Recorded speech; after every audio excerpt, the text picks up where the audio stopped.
পুরো ব্যাংকটাকে ধ্বংস করার জন্য একটা বড় চক্রান্ত আজকে এই দুর্নীতিবাজরা তৈরি করে রেখেছে। আমরা যে কোনো মূল্যে, যে কোনো কিছুর মূল্যে আমরা আমাদের পল্লী সঞ্চয় ব্যাংকে রক্ষা করব, দুর্নীতিমুক্ত করব, বৈষম্যমুক্ত করব, এই প্রতিজ্ঞা নিয়েই মাঠে নেমেছি।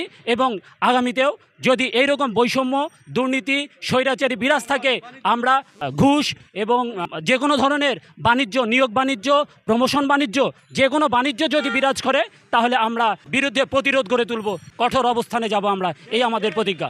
আমরা কি স্বাধীন দেশে বাস করি? আপনারা একটু বলেন। তাহলে আমরা কেন পরাধীন? আজকে আমরা কেন পরাধীন? এই দুইজন মানুষ পুরো ব্যাংককে জিম্মি করে রেখেছে। এমডি স্যার অফিসে আসবে, সকালে তারা যে এমডি স্যারের চেম্বারে বসে থাকবে, আমাদের অফিসে হওয়ার 8 ঘন্টা, দেখা গেল এই দুইজন এমডি স্যারের চেম্বারে যে 8 ঘন্টা, 6 থেকে 7 ঘন্টা তারাই অবস্থান করে। আমরা আমাদের কাজ নিয়ে তার কাছে যেতে পারি না, আমাদের ঘন্টার পর ঘন্টা কিউতে থাকতে হয়।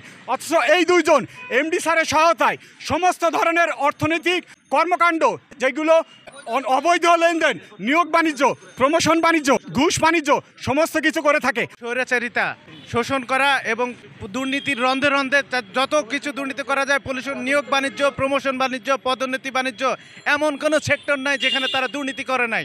দুর্নীতি যেভাবে সংগঠিত হয় আপনারা জানেন, দরপত্র অনুযায়ী জিনিসপত্র না কিনে পণ্যের মূল্য বেশি দেখে বেশি কম দামে পণ্য করা, ঘুষ লেনদেনের মাধ্যমে, টাকার মাধ্যমে নিয়োগ বাণিজ্য করা।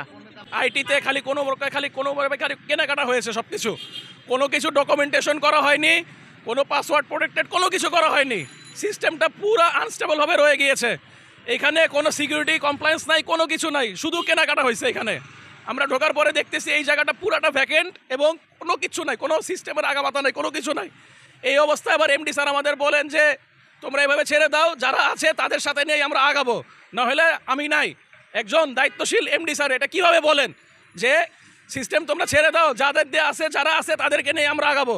সে আগে বিসিসির আমাদের চেয়ারম্যান নিচে ছিল, কম্পিউটার কাউন্সিলের সভাপতি ছিল, সে তারপরে এরকম কথা কিভাবে বলে? তাকে আমরা আইটি সমাজে আমরা দেখতে চাচ্ছি না, যে আমাদের আইটি সমাজেও শেষ না থাকবে, ঠিক আছে? নট অনলি বিজনেস কমিউনিটি, তাকে আমরা আইটি সেক্টরও দেখতে চাচ্ছি না। একটা ব্যাংকের এমডি কিভাবে বলে যে আমরা এই দুজন ছাড়া চলতে পারবো না? কেমনে হয়? দুইজন মানুষের কাছে কিভাবে বকিগত থাকে একটা সিস্টেম? একটা ব্যাংকের কোর ব্যাংকিং সিস্টেমটা ডাউন করে দিয়েছিল, 2 দিন ব্যাংক বন্ধ ছিল, সেখান থেকে আমরা পরিত্রাণ করে উঠেছি, সেখান থেকে আমরা উঠছি। লক্ষ লক্ষ গ্রাহক আটকাই ছিল, সেখান থেকে আমরা উঠে আসতেছি। আমরা চাই লোকজন সবাই, আমাদের ব্যাংকের সবাই আমাদের সাথে থাকবে, আমাদের দাবির সাথে সবাই মেনে নিবে, আমরা এটার পক্ষে আছি। এবং আমাদের এখনো স্টিল নাও ওয়েবসাইটটা আটকানো আছে, আমরা সেটারও ব্যবস্থা করতেছি, খোলার জন্য আমরা চেষ্টা করছি। আমাদের বিভিন্ন উপরমহল থেকে হুমকিও আসছে, সেগুলো আমরা প্রতিরোধ করার চেষ্টা করছি। যার যেখানে যে সাপোর্ট আছে আমরা সেগুলো নিয়ে আগায় যাচ্ছি। আমরা জানি ইন্টারন্যাশনাল ট্রেড ওভার ইনভয়েসিং হয়ে থাকে, তারা আমাদের এখানে ওভার ইনভয়েসিং হয়ে থাকে।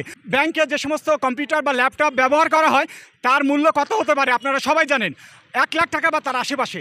এইখানে 2 লাখ টাকা বা তার বেশি ল্যাপটপ দেখানো হয়। আমরা কি জাপানে বাস করি? আমরা কি চীনে বাস করি? তাহলে ল্যাপটপের দাম এত কেন? আমরা যে সমস্ত গ্রাহক নিয়ে কাজ করি তারা মার্জিনাল পিপল, গ্রামে বাস করে, তাদের দিন আনতে দিন যায়, তাদের সঞ্চয় আজ হরিলুট হচ্ছে। তাদেরকে আমরা লোন দিই, তার এগেনস্টে আমরা টাকা খাই।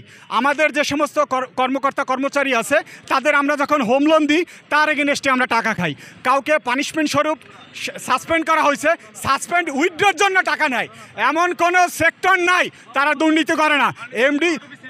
এমডি সহায়তায় এই দুইজন আজকে ব্যাংককে জিম্মি করে রেখেছে।